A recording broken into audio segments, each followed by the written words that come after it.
kind of story should we tell today? Well, the last story we told had a not so fulfilling ending. So how about we tell a story about an accomplishment? Like the day we won the Super Bowl with the Browns? No one wants to hear about a sports game. Let's just do another, Nintendo game. Okay, well then what about Super Mario Bros?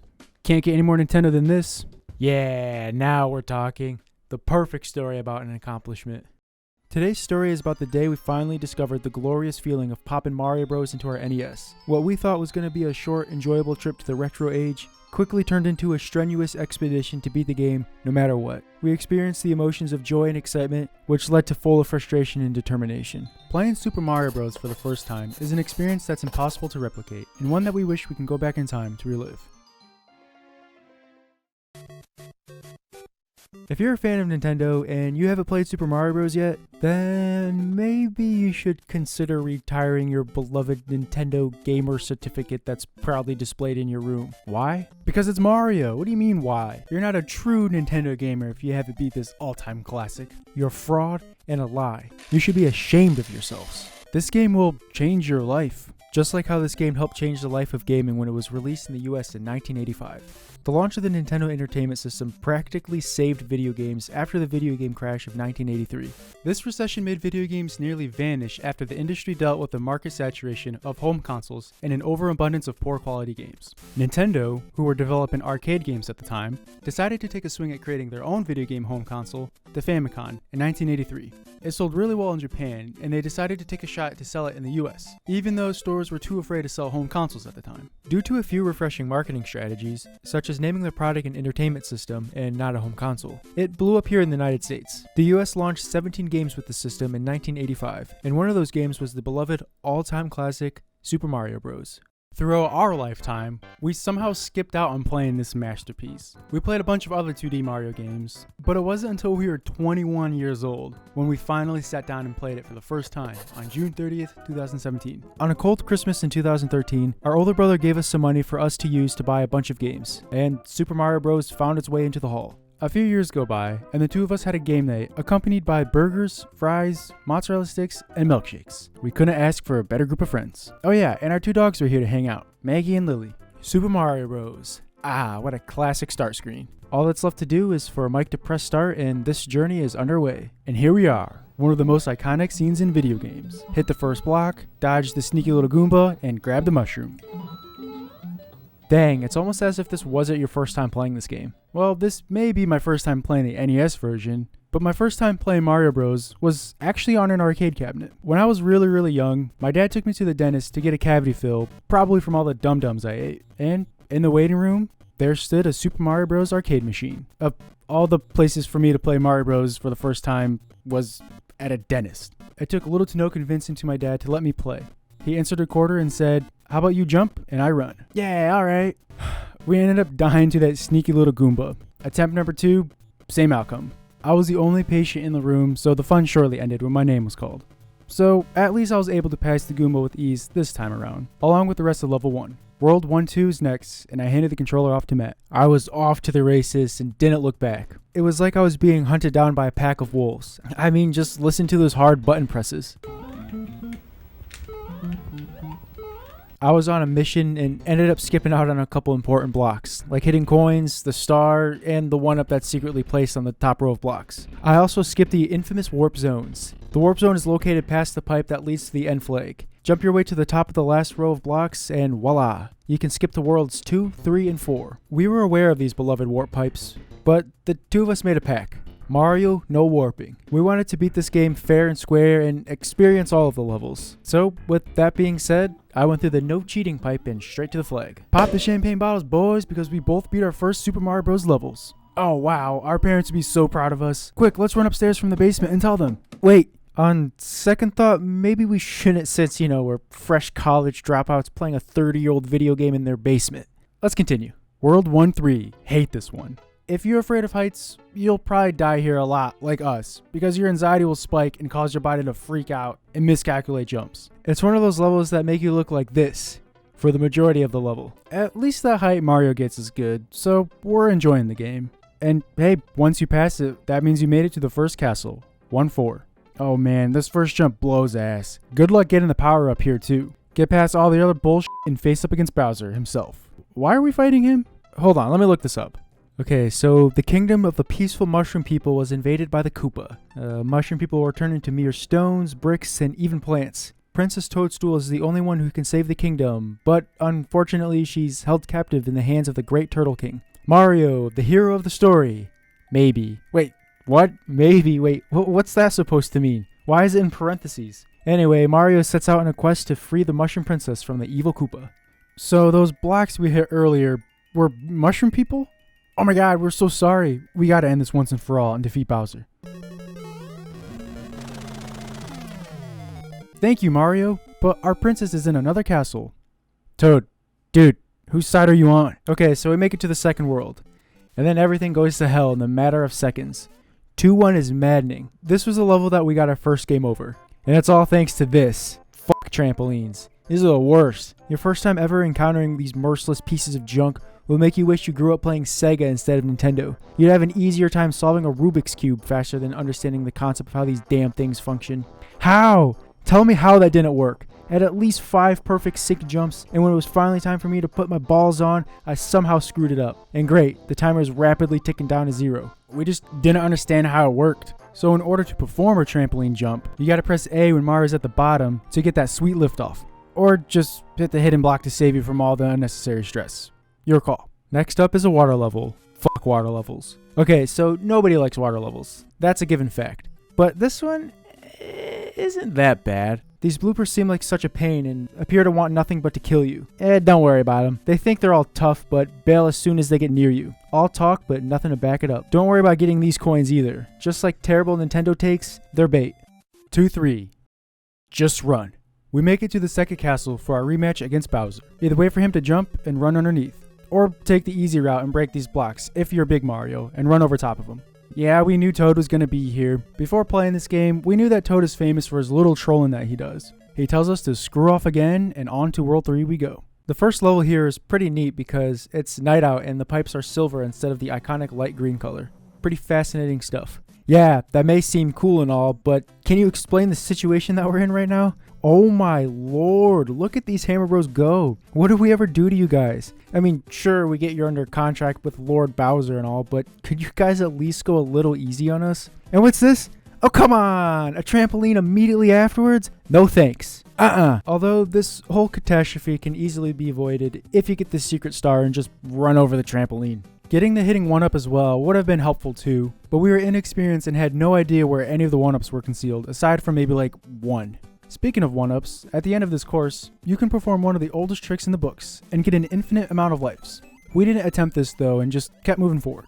Next up is 3-2. Grab the star and just run. Just run. 3-3 isn't that bad. It's a bit of a jumpy level, but thankfully it's pretty short. Another rematch against Bowser and another tease from Toad. What do you know? Damn, World 4. We're starting to feel the pressure. Should be close to beating the game though, right? Yeah, hopefully. Oh great, this bastard is here to ruin everything. Lakitu here doesn't have any friends because he tries to kill you with his friends, and that's why no one likes him. Seriously, coming here for the first time made us panic. Lakitu is right up with them in the bullshit tier. You're lucky if the power up you get here lasts more than 2 seconds. You could try to kill him, but it's pretty risky. One slip up and say goodbye to that life. Okay, we can't afford to mess this up. We've come so far, because you know what happens when you get game over when playing most NES games. That's right, you start all over. All that hard work and energy gone, right down the drain. Experiencing that heart-wrenching moment can be pretty excruciating. Ever played Contra before? Ninja Gaiden? One of the most notorious, hardest NES games?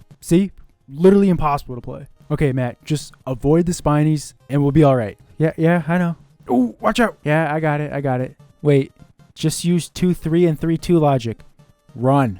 Lakitu can't do anything now. See you later, sucker. Alright, and done. Here you go. Okay, your levels seem difficult. Hopefully 4-2 lets up a little. Great. It's one of these levels. Oh, come on. Somehow I was able to make it across, but it cost us a couple of lives. After surviving the ass-clenching jump, I made my way over to 4-3. And this one was fun. It's quite sketchy, but I remember just flying through this level. Alas, the final level, 4-4. Well, at least we hope it is. I mean, we've been playing for what, like a couple hours or so? So it's gotta be the last level. This castle is a bit different than the previous ones. It's like a maze. You have to go through the correct routes in the correct order, similar to the Lost Woods in Zelda. Pick the wrong path and you have to start all over. And here he is, Bowser, the final showdown. Okay, now things are starting to get serious. We're on our last life. Wipe the sweat off my hands, tightly grasp my controller, and lean closer to the TV. I guess I have to go and choke. God, what the fuck? Ugh, come on. Great. Game over. Matt, we just got game over. What do we do now? Well, probably retire our beloved little Nintendo certificate. Yeah, we honestly thought we were true Nintendo gamers, didn't we? Yeah, I guess we did. Of all the Nintendo games we played and appreciated over the years, even the ones that get a bad rep. I mean, you didn't see us signing the petition to cancel Metroid Prime Federation Force. True, but we can't even beat Super Mario Bros., the OG of video games. Now what? Do we give up? We're left with two options. Retire this bad boy, or pick back up the controller and prove that we deserve to hang this official certificate on our wall. Yeah! It actually didn't go down like that. We just got salty, probably took a piss break, and went right back to playing. But anyway, it was almost midnight, so that meant the night was still young for us. What? 12 a.m. is like 4 p.m. if you're a night owl. This game is all about trial and error. After playing most of these levels a few times, we got a pretty decent feel for them, and we were able to fly through them. We had a system. Matt had his certain levels that he'd play, and then I'd have my levels that I'd play. We were aware of all the nonsense and the trick plays, and just like that, we found our way back on 4-4 for the redemption round. And you want to know how it played out?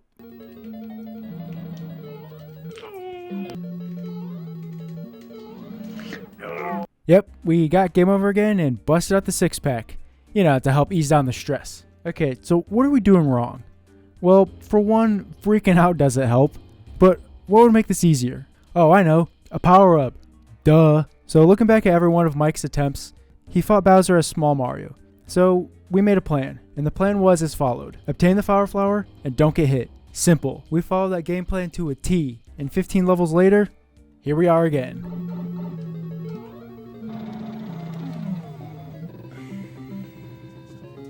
Wow, are you serious? God damn it. Yep, Toad's at it again. We were so annoyed when we saw Toad's double birds for the 4th time. We really thought this was the final level. NES games are hard, dude. This old-ass Mario game isn't just little jumps and hops. It's fucking brutal. We were honestly hoping we'd beat the game by now and not have to suffer anymore.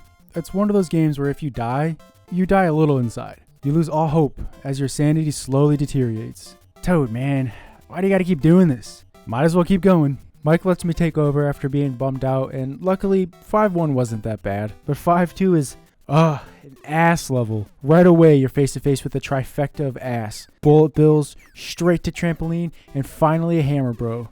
Oh, and why not add more? How about a water section too? 5-3 is a copy and paste level of 1-3, but with bullet bills and smaller platforms. 5-4 copied 2-4's homework, but changed like 2 words. So is this one the final boss? No, of course not. 5 worlds is an odd number. That's weird. Somehow we were still alive and hanging on to a small amount of will. Also, what time is it? 3 in the morning? We were so mentally and physically exhausted. But let's keep going. Lakitu, not now. Can't you see we've been through a lot? The first 2 levels aren't that bad. You just kind of have to go. But 6-3 is a heart stopper. Everything is black and white for some reason. Like Mario's trying to solve a crime that's set in the 40s. Solve a crime. Yeah, that's something we've been trying to do for the last few hours. Super Mario Bros. You're being interrogated for the murder of a selected difficulty option. Anything you'd like to say? There's no jumping over this. Just tell us why you did it. Why did you kill an innocent option? Wake up, lazy bones. Gamers are out there suffering because of you. Just give us a reason. Why'd you do it, Mario Bros? Still not gonna talk, huh? Looks like we have no choice. Maybe it's not talking because it's a cartridge, you know. It's not real. Yeah. Oh, there goes nothing. You suck. I suck. You suck. You're the one who keeps dying on 4-4. What are you talking about? I didn't say anything. You suck. Wait, did you just talk? It's a me, Mario. I didn't kill a nobody. You suck. We suck? Yes, suck. S-U-C-K. Suck. I'm not even that difficult. Interrogating me? And for what? You're only wasting your time. What do you mean, wasting our time? There's far more greater threats in this world. Crimes other games like myself have committed. Other games? See, Battletoads, Silver Surfer, Double Dragon, Gauntlet, Ghosts and Goblins. You two just suck. World 4-4. Come on, amateurs. Yeah, I know, right? Mike died at like every obstacle there. Who dies to the spinning fire? Or the Podoboo? Oh, come on, now you're gonna side with him? You just gotta be patient. That's all. Yeah, that's what I was trying to tell him. And then run underneath. Easy. Yeah. You don't even sound like Mario, by the way. So 6-3 will eventually turn into a cold case where Mario will come back to 10 years later with the 5 o'clock shadow to go along with that mustache of his, because solving this trampoline jump is a nightmare. You time the jump perfectly and land on a tiny moving platform while dodging oncoming bullet bills. Remember, press A now.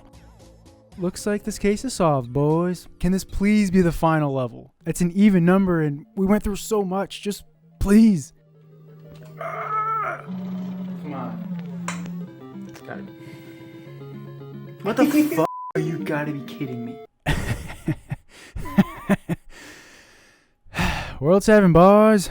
Ah, yeah, I got a nice little welcoming. Oh, hello there, Hammer Bros. Good day to you too. Trampoline? Yeah, sure, don't mind if I do. Yeah, let's just get this out of the way and say it. 7-1 was the run stopper. I know, such a shame. To go all this way and have it end like that. We truly felt crushed and weren't sure where to go from here. We needed to take a step back to ease our stress. And no, not drinking another 6-pack, but just kind of step away from the situation. We popped up some popcorn and ended the long night with some casual 2-player mode. Yeah, we couldn't continue after that. So we gave it a go the next day, but we didn't even get that far in the game. Although the following day, we were ready to redeem ourselves. But this time, we had a different plan in mind. No, it's not warp zones. Aside from 1-2's warp zones, there's actually 2 in 4-2. But remember the pack? No warping. So we're not going to talk about them. Technically, if you think about it, we were warping.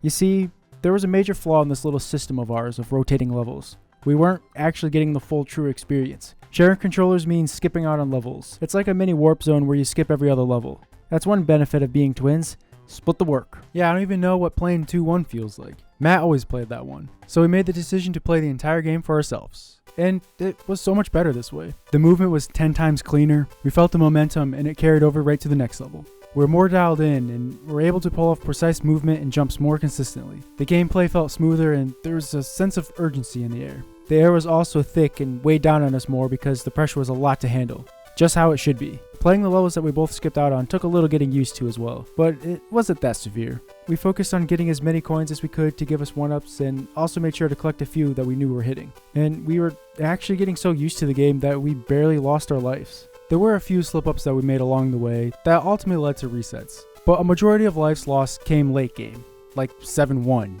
Yeah. Damn. We hate 7-1. We're just going to go ahead and skip talking about these next 2 levels because they're just repeats with some more enemies. This is an odd number castle and no one likes odd number final bosses. So we're just going to safely assume that this isn't the final boss either. Yeah, big surprise. World 8 is hell. Believe it. World 8 hates you. We would both be on so many great runs, but World 8 would crush our dreams without even hesitating. The timer is set to 300 seconds instead of the normal 400. And if you die anywhere on the course, you have to start all the way back to the beginning. If you die in previous levels, they'll have you start back in certain areas, kind of like a checkpoint.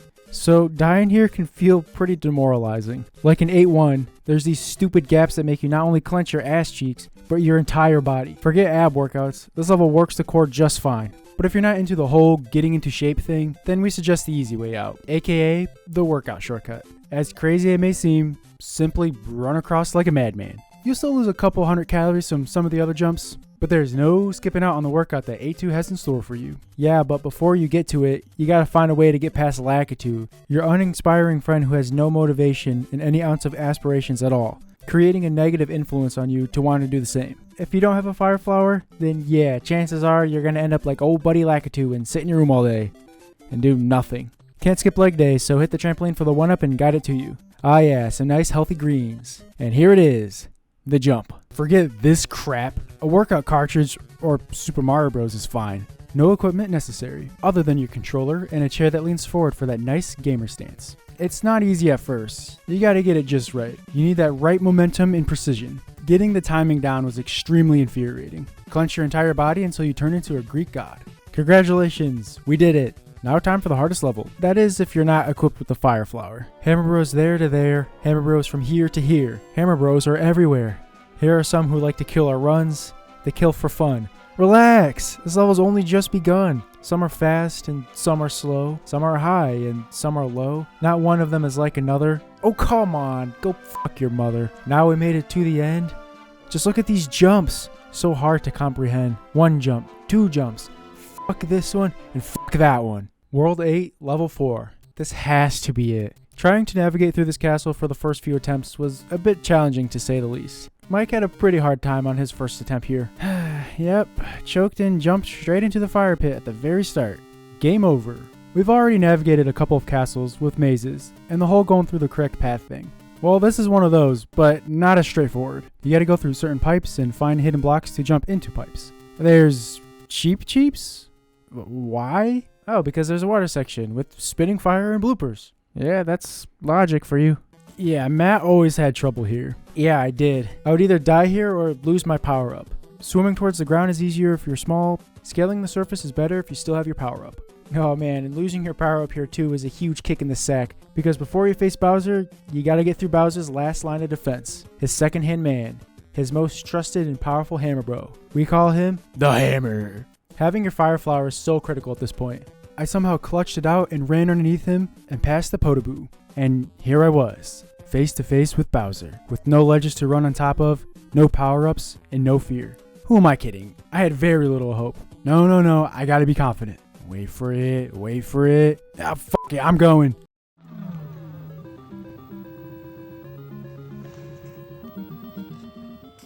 At last long, I thought it was over, until Peach said, "Press B to select a world." Huh?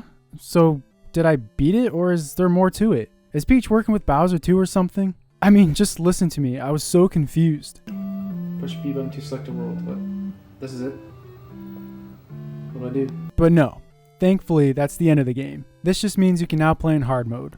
So, all this time we've actually been playing on normal mode? I told you, I didn't kill nobody. My hands are clean. You're just trash gamers. Forget that nonsense. I just beat Super Mario Bros. On the NES. Just give me some alone time with me and the high score. Well, all that's left is for Matt to beat it. Okay, so I actually stopped playing that night right after Mike beat it because I was so drained. This was back in my insomnia days, and I remember waking up the next day with only like 2 hours of sleep, and I couldn't for the life of me go back to sleep. All I could think about was Mario. After several hours went by, with no success of falling back to sleep, I just got out of bed and straight into the basement to finally put this adventure to rest. I had multiple clean runs that made it all the way to World 8, but died to stupid mistakes. A couple runs later, I made it to 8-4, finally, but it felt so tense and I ended up choking. Wait, the plan. Yeah, the game plan. I follow this and I'm fine. There's no power-ups in 8-4, so I need to keep the fire flower from 8-3. Getting past everything here was nerve-wracking as hell, but I managed the task. So all that's left to do is just not get hit here. Looking at you spinning fires, that's underwater. I took down the Hammer with ease, and here I am, the final showdown.